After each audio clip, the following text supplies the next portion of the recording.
Welcome to Amateur Redneck Workshop. I'm Harold, and I'm the world's greatest redneck. Today he's going to do something that totally different. I'm going to make a multi-start thread, and multi-start threads are used in a lot of places, like on bottle caps and vices and things, so that you can screw it in really quick.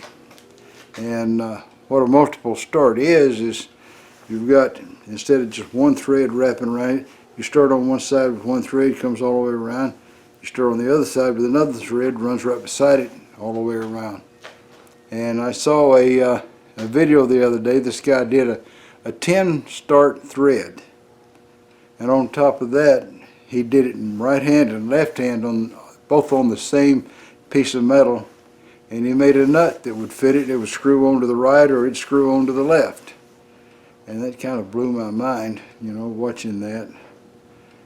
I still can't believe I saw it, but but I did. So anyway, I remembered a few years back seeing a video Mr. Pete made, and he showed me how to do a multi-start thread. So I went back and reviewed his video, and then did my own thread. He did, I think, a 5/8 12. And I did a 1/2 inch 12. That changed up some of the numbers and such, but I figured if I understood what he was telling me, I should be able to make it work out.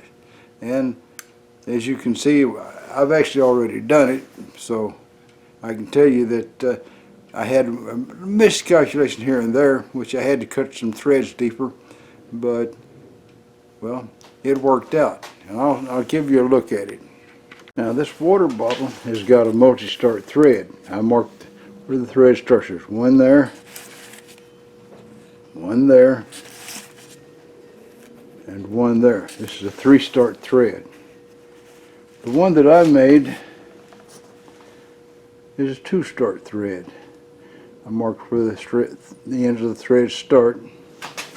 And just in case you're wondering, it screws on. You can see how much faster this moves than a normal thread. Just a few turns from on to off.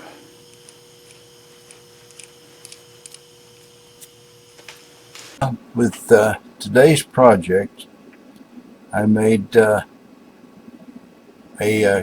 2-start thread, and here's on the screen here. You can see the information that I was thinking. All right, it says I made a non-standard size, assuming a 1/2 inch by 12 threads per inch bolt. I made a 2-start 1/2 inch bolt and nut. Okay, so I got to both of them. So you want 12 threads per inch and 2 starts, 2 threads, 2 starts. All right.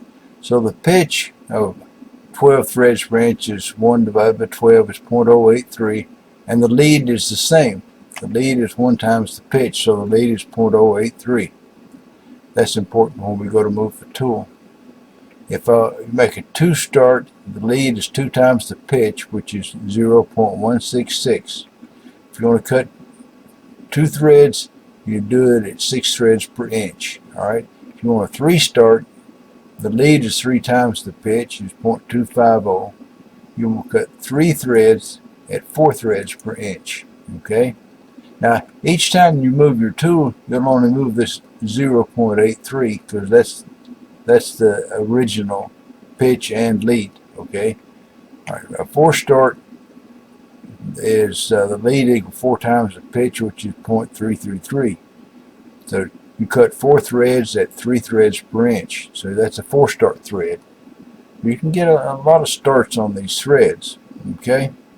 So I made some assumptions about thread depth, and in spite of it all, it came out all right. I guess because I kept cutting the bolt until the nut fit. From Machinery's Handbook for Standard Unified Thread Depth of V-sharp thread, which is not what we're going to go for, but the V-sharp thread for 12 threads per inch, and this is no matter the diameter, this is how many threads per inch, is 0.072.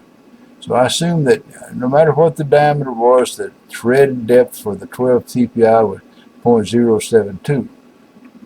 I assumed it needed to be divided by 2, so I got 0.036, and that was a mistake. But I survived in spite of it because I kept cutting the bolt threads. What I ended up with on the external thread was 0.055 thread depth, and the internal thread was 0.045. All right. So if I'd gone for the right column, they should have both been 0.45. The more I read the Machiner's Handbook, the more confused I got. So I asked the normally correct source and learned that you use the same thread depth with 3 and 4 start half-inch bolts. Well, whatever, as long as they're 12 threads per inch bolts, how's that?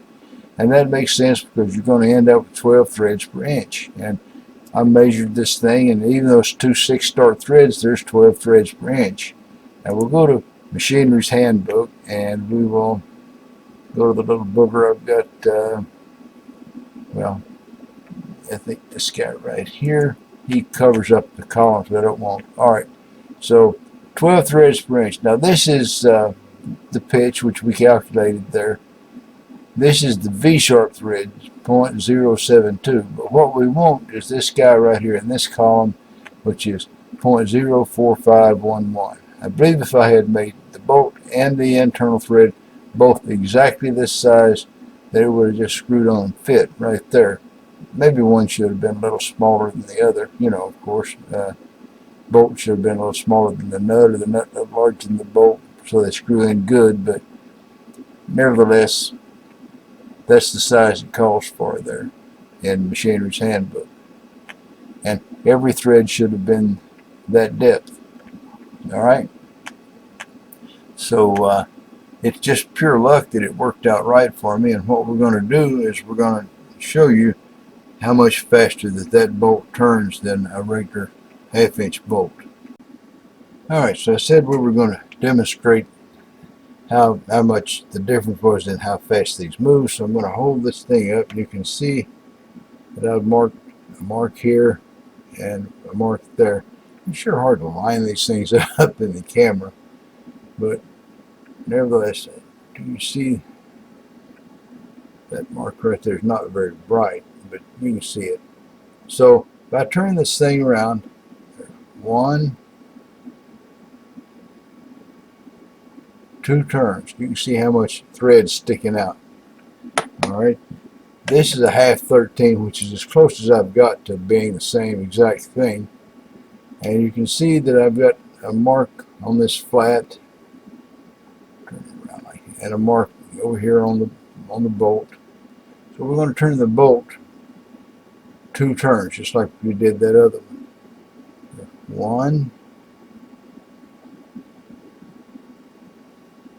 2. All right. Now this is, of course, been a half 13. It's a little finer thread than a 12, a half 12. But if you look at that, how much further that the 2-start thread moved in 2 turns than the regular thread. All right. Like I said, I was lucky here because I just kept on turning the turning the darn bolt until it fit the nut. But I had wrong assumptions there when I started about what size everything should be. And this guy here, I had cut him first time around at the 0.37 depth, and the tops of the threads were flat, and I thought, you know, that sure doesn't look right to me, but who am I to say, you know? And so I made the nut. But I followed the instructions on the nut. I cut it actually 0.045 deep